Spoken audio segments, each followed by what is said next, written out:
اعوذ باللہ من الشیطان الرجیم، بسم اللہ الرحمن الرحیم۔ آپ کی خدمت میں سورہ آل عمران کی 37 آیات تک ترجمہ اور مختصر سی تفسیر بیان کر چکے ہیں۔ اعوذ باللہ من الشیطان الرجیم۔ ہنالک دعا زکریا ربہ قال رب هب لي من لدنك ذرية طيبة إنك سميع الدعاء فنادته الملائكة وهو قائم يصلي في المحراب أن الله يبشرك بيحيى مصدقا بكلمة من الله وسيدا وحصورا ونبيا من الصالحين قال رب أن يكون لي غلام وقد بلغني الكبر وامرأتي آقر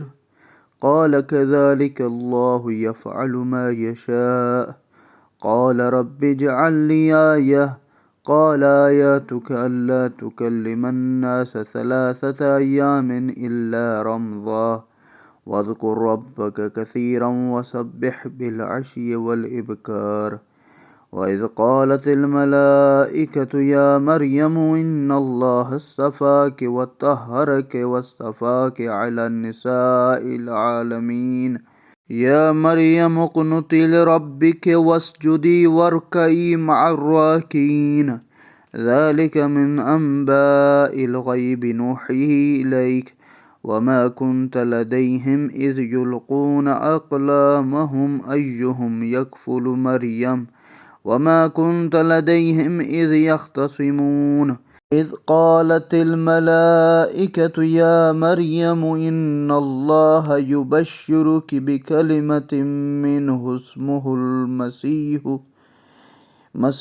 عيسى ابن مريم وجيها في الدنيا والآخرة ومن المقربين۔ اس مقام پر زکریا نے اپنے رب کو پکارا، کہا پروردگارا مجھے اپنی عنایت سے صالح اولاد عطا کر، یقیناً تو ہی دعا سننے والا ہے۔ جب وہ حجرہ عبادت میں کھڑے نماز پڑھ رہے تھے تو فرشتوں نے آواز دی، اللہ تجھے یحییٰ کی بشارت دیتا ہے جو اللہ کا کلمہ کی طرف سے ہے اور اس کی تصدیق کرنے والا ہے، سیادت کا مالک، خواہشات پر ضبط رکھنے والا، نبوت کے مقام پر فائز اور صالحین میں سے ہوگا۔ زکریا بولے، میرے رب، میرے ہاں لڑکا کہاں سے پیدا ہوگا جبکہ میں تو سن رسیدہ ہو چکا ہوں اور میری عورت بانجھ ہے۔ اللہ نے فرمایا ایسا ہی ہوگا، اللہ جو چاہتا ہے کرتا ہے۔ یہاں پر علماء کرام نے یہاں ایک بڑا خوبصورت جملہ بتایا ہے اور مفسرین نے بھی لکھا ہے کہ ذات پروردگار اتنی طاقت رکھتا ہے، چاہے حضرت زکریا کے ہاں اولاد پہلے نہیں تھی اور وہ بانجھ پن کا اظہار کر رہے تھے، لیکن اللہ نے یہ کہا کہ بڑھاپا ہو یا جوانی ہو، جس حال میں ہو، لیکن میری قدرت سے باہر کوئی کام نہیں ہے اور میں جب بھی جو بھی کرنا چاہوں کر سکتا ہوں۔ عرض کیا میرے رب میرے لیے کوئی نشانی مقرر فرمائے، تو اللہ نے فرمایا تمہاری نشانی یہ ہوگی کہ تم 3 دن تک لوگوں سے اشارے کے علاوہ بات نہ کرو گے اور اپنے رب کو خوب یاد کرو اور صبح و شام اس کی تسبیح کرتے رہو، اور وہ وقت یاد کرو جب فرشتوں نے کہا اے مریم بے شک اللہ نے تمہیں منتخب کیا ہے اور تمہیں پاکیزہ بنایا ہے اور تمہیں دنیا کی تمام عورتوں پر منتخب کیا ہے۔ اے مریم اپنے رب کی اطاعت کرو اور سجدہ کرتی رہو اور رکوع کرنے والوں کے ساتھ رکوع کرتی رہو۔ یہ غیب کی خبریں ہم آپ کو وحی کے ذریعے بتا رہے ہیں، آپ تو ان کے پاس موجود نہ تھے جب وہ اپنے قلم پھینک رہے تھے کہ ان میں سے کون مریم کی سرپرستی کرے، نہ ہی آپ ان کے پاس اس وقت موجود تھے جب وہ جھگڑ رہے تھے۔ ان آیات میں بھی ذات پروردگار نے بہت خوبصورت جملات کہے ہیں اور پیغام دیا ہے کہ غیر انبیاء کے پاس بھی فرشتے نازل ہوتے ہیں اور ان سے ہم کلام ہوتے ہیں۔ فرشتوں سے ہم کلام ہونے کی بہت ہستیاں ہیں، جیسے نبی ہے، رسول ہے، اسی طرح غیر نبی کے پاس بھی فرشتے آئے ہیں، جیسا کہ حضرت مریم علیہ السلام کے پاس آتے تھے۔ جب فرشتوں نے کہا اے مریم اللہ تجھے اپنی طرف سے ایک کلمے کی بشارت دیتا ہے جس کا نام مسیح عیسیٰ ابن مریم ہوگا، وہ دنیا اور آخرت میں آبرومند ہوگا اور مقرب لوگوں میں سے ہوگا۔ وَيُكَلِّمُ النَّاسَ فِي الْمَهْدِ وَكَهْلًا مِّنَ الصَّالِحِينَ قالت رب أَنَّىٰ يَكُونُ لِي وَلَدٌ وَلَمْ يَمْسَسْنِ بَشَرٌ قال كذلك الله يخلق ما يشاء إذا قضى أمرا فإنما يقول له كن فيكون ويعلمهم الكتاب والحكمة والتوراة والإنجيل ورسولا إلى بني إسرائيل أني قد جئتكم بآية من ربكم أني أخلق لكم من الطين كهيئة الطير فأنفخ فيه فيكون طيرا بإذن الله وأبرئ الأكمه والأبرص وأحيي الموتى بإذن الله وأنبئكم بما تأكلون وما تدخرون في بيوتكم إن في ذلك لآية لكم إن كنتم مؤمنين ومصدقا لما بين يدي من التوراة ولأحل لكم بعض الذي حرم عليكم وجئتكم بآية من ربكم فاتقوا الله وأطيعون إن الله ربي وربكم فاعبدوه هذا صراط مستقيم فلما أحس عيسى منهم الكفر قال من أنصاري إلى الله قال الحواريون نحن أنصار الله آمنا بالله واشهد بأننا مسلمون ربنا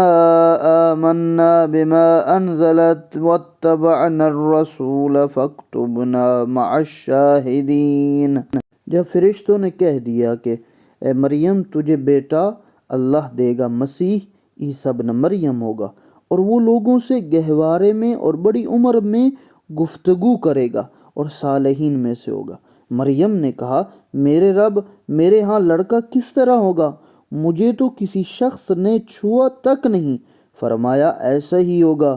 اللہ جو چاہتا ہے خلق فرماتا ہے، جب وہ کسی امر کا ارادہ کر لیتا ہے تو اس سے کہتا ہے ہو جا تو وہ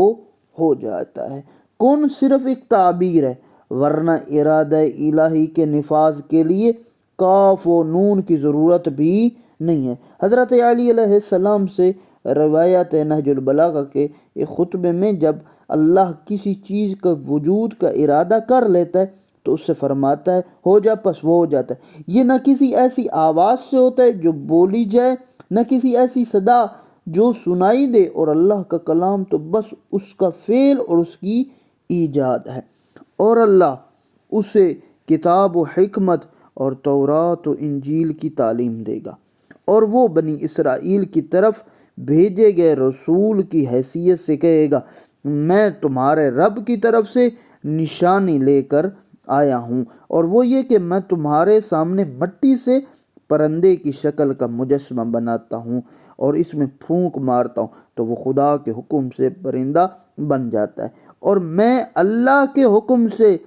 مادرزاد اندھے اور برس کے مریض کو تندرست اور مردے کو زندہ کر دو۔ میں تم لوگوں کو بتاتا ہوں کہ تم کیا کھاتے ہو اور اپنے گھروں میں کیا جمع کر کے رکھتے ہو، اگر تم صاحبان ایمان ہو تو اس میں تمہارے لیے نشانی ہے، اور اپنے سے بیشتر آنے والی توریت کی تصدیق کرتا ہوں، جو چیزیں تم پر حرام کر دی گئی تھیں ان میں سے بعض کو تمہارے لیے حلال کرنے آیا ہوں، اور میں تمہارے رب کی طرف سے نشانی لے کر تمہارے پاس آیا ہوں۔ پھر فرمایا لہذا اللہ سے ڈرو اور میری اطاعت کرو، بے شک اللہ میرا رب ہے اور تمہارا بھی رب ہے، لہذا تم اس کی بندگی کرو، یہی سیدھا راستہ ہے۔ جب عیسیٰ نے محسوس کیا کہ وہ لوگ کون لوگ جو کفر اختیار کر رہے ہیں تو بولے اللہ کی راہ میں کون میرا مددگار ہوگا، تو حواریوں نے کہا ہم اللہ کے مددگار ہیں، ہم اللہ پر ایمان لائے اور آپ گواہ رہیں کہ ہم فرما بردار ہیں، ہمارے رب جو تو نے نازل فرمایا اس پر ہم ایمان لائے اور ہم نے رسول کی پیروی قبول کی، پس ہمارا نام بھی گواہوں کے ساتھ لکھ دے۔ یہاں پر علماء کرام نے بہت خوبصورت ایک بات کو مفسرین نے چھیڑا ہے، ایک ہے ولایت تکوینی، یعنی یہ کہ انبیاء اور اولیاء علیہم السلام اظہار حجت اور اثبات حق کے لیے بِإِذْنِ اللہ یعنی اللہ کی اجازت سے خدا عالم میں خلقت یعنی تکوینی امور میں تصرف وہ کرتے ہیں اور مردوں کو زندہ کرتے ہیں، شق القمر جیسے چاند کا دو ٹکڑے ہونا، یہ سب معجزات ہیں اور یہ عالم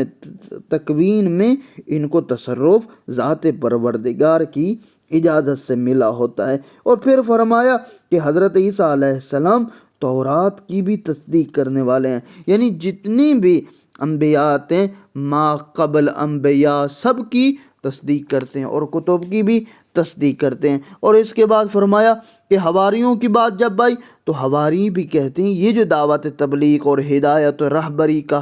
مقام ہے، یہاں پر ہمارے لیے بھی اے اللہ تو گواہ رہنا کہ ہم نے تیرے ساتھ تیرے اس نبی کی